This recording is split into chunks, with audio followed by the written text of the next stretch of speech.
Embrace your rebuild.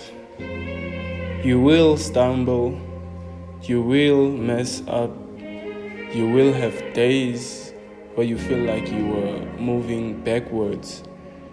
This is not a failure, it is simply a data point.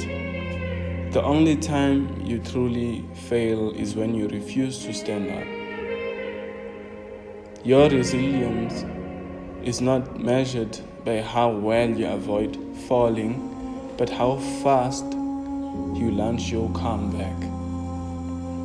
Think of every mistake not as a loss, but as a tuition payment for a lesson you gently needed to learn. That knowledge is yours forever.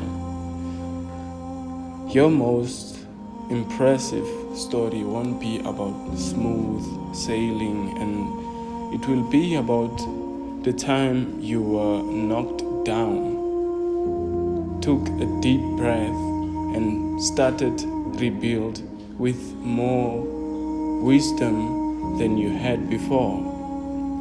Use the setback as fuel. The power to start over is the greatest power you have.